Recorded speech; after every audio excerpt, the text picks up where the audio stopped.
Meet Kgosi, a poultry farmer based in Mahikeng. Listen to his staggering story as he inspires us on how he paved his entrepreneurial journey.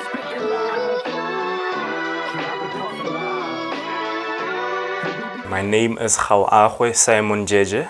I started this business in 2020 and I started it off with my NSFAS stipend. I started off with 50 chickens. We then grew to 300 chickens that we were currently doing.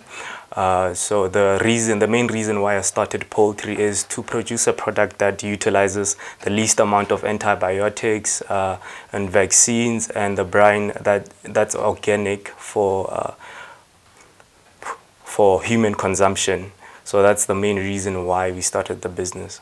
The main reason that we also started this business is because I personally was allergic to the store-bought chicken due to the amount of brine and the vaccines and medication that chickens have.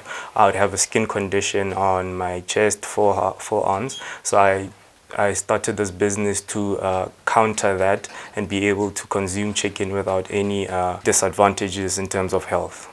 So we had an outbreak of avian flu, and then it led to us having to kill our chickens.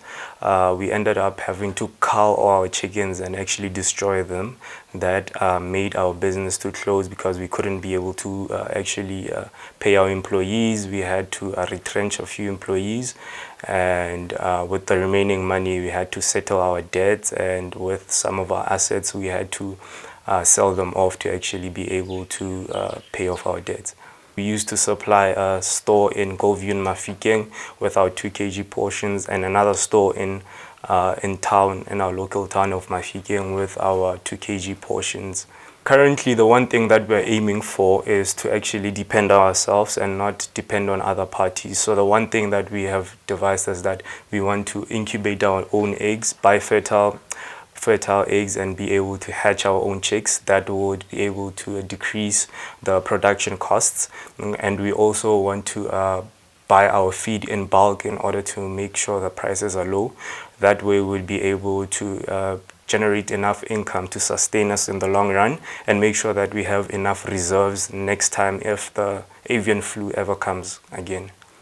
So as Kgosi Poultry, we have come up with an innovation for biosecurity, because as we see with avian flu and other diseases in the poultry industry has caused certain companies to actually shut down due to outbreaks of different diseases. We also had listeria a few years ago. That was an outbreak in the meat industry. Initially, we came up with this idea in 2021. We were part of the Mafikeng Digital Hub, Innovation Hub in Mafikeng. That's where we pitched this idea, and we were able to be incumbents there for 2 years.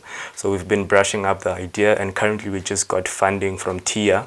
And then with the course that we are currently enrolled with for entrepreneurship, we are able to look at the way that we are going to be able to actually launch our business, look at all the aspects of business and be able to actually run it successfully. Yeah, business-wise, it definitely has, especially the financial side of things, because I didn't even understand depreciation or how it works or why you do that. Now I actually do, and everything else, so yeah. Okay, Kgosi actually means king, so I'd actually aimed to be the #1 producer in South Africa for chickens.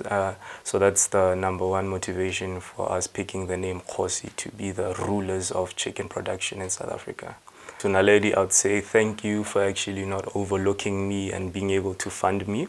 It's been a huge experience. It's a very huge momentous thing for me personally to be able to actually enroll to this course, whereby we have one-on-one sessions and actually understand every aspect of the course instead of like this one size fits everybody approach of varsity.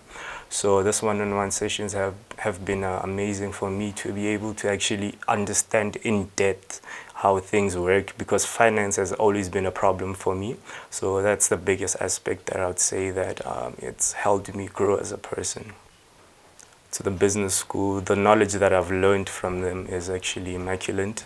I'd be able to actually use the knowledge I got in my actual business in the real life world to actually accelerate and grow my business.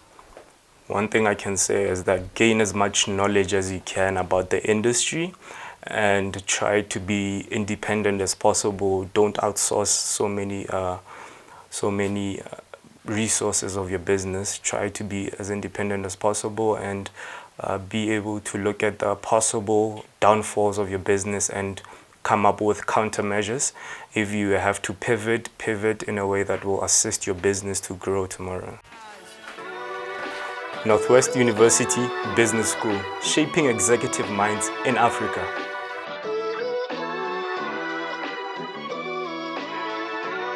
Together, far and wide, let's sculpt a future where entrepreneurs like Khao can shine through adversity.